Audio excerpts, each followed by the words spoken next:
Cuan, cuan, we be getting money.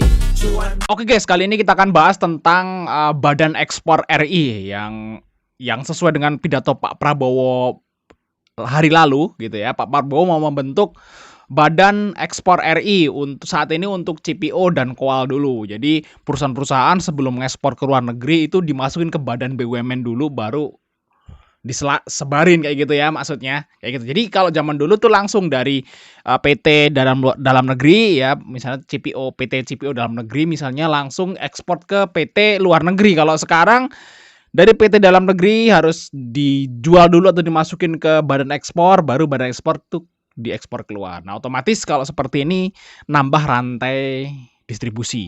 Nah, kalau nambah rantai distribusi otomatis kemungkinan ya harga jualnya akan jauh lebih tinggi. Karena yang di tengah atau badan ekspor RI pasti kan nyari untung juga kayak gitu. Nah, itu juga jadi negatif guys ke yang mau beli. Paham ya di sini teman-teman? Ya, orang yang mau beli kalau misalnya lo dari distributor langsung, oke lah lebih murah. Tapi kalau lewat maklar otomatis akan jauh sedikit lebih mahal kayak gitu, teman-teman. Nah, di sini yang kita bahas bukan itunya. Kalau yang itu sih udah kita bahas beberapa hari yang lalu ya. Kita udah tahu bahwa memang Pak Prabowo atau pemerintah itu pengen bikin badan ekspor. Mungkin alasannya banyak ya, biar nggak ada kebocoran gitu ya, nggak ada penipuan harga jualnya kayak gitu, biar pajak negara nambah kayak gitu, nggak ada penipuan seperti itu. Nah itu mungkin positifnya ada sebenarnya, tapi negatifnya ada guys, yaitu dari SNP nih. Nah, ini baru guys ya, baru tadi sore teman-teman. Makanya saya juga heran, dolar udah stop. Tadi itu dolar udah stop guys, dolar udah stop menguatnya gitu. Rupiah udah stop turun tadi. Cuman kenapa IHSG masih turun lagi 3%? Saya itu kenapa gitu ya, aduh. Saya mikir keras banget tadi, kenapa sih IHSG kok bisa turun 3% padahal kemarin suku bunga udah naik. Dolar rupiah udah stop turunnya kayak gitu ya. Asingnya juga seperti udah pada berhenti kemarin jualnya. Ternyata adalah masalah ini, guys. Setelah nggak tahu nih kalau setiap Pak Prabowo pidato kok ada aja masalah kayak gitu, teman-teman. Nah, di sini guys ya, SNP beri peringatan keras soal Badan Ekspor RI. Jadi SNP itu adalah lembaga ya pemeringkat kredit internasional kayak gitu ya. Nah, kita coba lihat di sini ya. Apakah ini pengaruh sih ke Indonesia kayak gitu? Nah, coba kita akan runut. Mungkin ada sebagian orang yang bilang orang desa nggak tahu SNP, gitu ya. Orang desa nggak pakai SNP, orang desa nggak tahu SNP. Nah, coba saya akan runut sebab akibatnya, teman-teman. Apakah orang desa itu ada pengaruhnya gitu ya dengan SNP kayak gitu ya? Apakah SNP ini berpengaruh negatif atau positif ke warga desa? Bisa kayak gitu. Nah, kita lihat di sini teman-teman. Nah, ini adalah apakah peringkat kredit ya, peringkat kredit di sebuah negara. Nah, itu ada Moody's, S&P, Fitch Rating, Pevindo kayak gitu teman-teman. Ada ini ya. Nah, yang mau kita bahas di sini adalah S&P-nya teman-teman.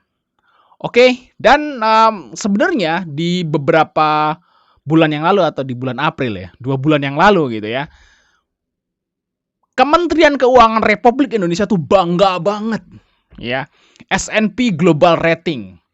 S&P nyatakan rating RI tetap di BBB, bukti ketahanan ekonomi Indonesia di tengah tantangan global. Nah, baru 2 bulan teman-teman saat Kementerian Keuangan ini bangga gitu ya bahwa RI tetap di investment grade, di BBB kayak gitu. Ternyata Pak Prabowo ya pidato gitu ya, dan dapat peringatan keras dari S&P teman-teman. Kalau peringatan ini udah pasti negatif. Namanya peringatan pasti negatif. Nah, negatif berarti apa? Apakah S&P mau mukul? Enggak. S&P nggak bisa ngapa-ngapain. Dia cuma bisa nurunin peringkat kredit. Nah, kita lihat di sini teman-teman, peringkat kreditnya guys. Nah, untuk saat ini Indonesia di S&P itu di sini di BBB. Ya, di sini nih guys, BBB. Sebenarnya nggak bagus-bagus amat ya investment grade Indonesia itu. Di tengah lah bahasa kayak gitu. Nah, kalau misalnya peringatan itu teman-teman, berarti S&P itu kemungkinan besar di pertemuan berikutnya itu akan nurunin peringkat. Berarti Indonesia akan turun ke BBB min. Atau lebih parahnya ke BB plus. Atau udah masuk ke non investment grade. Nah, kalau ini terjadi, teman-teman, ini dampaknya ke orang desa itu juga ada. Ya akan dampak apa? Dampak ke orang desa apa? Nah, kita masukin ya.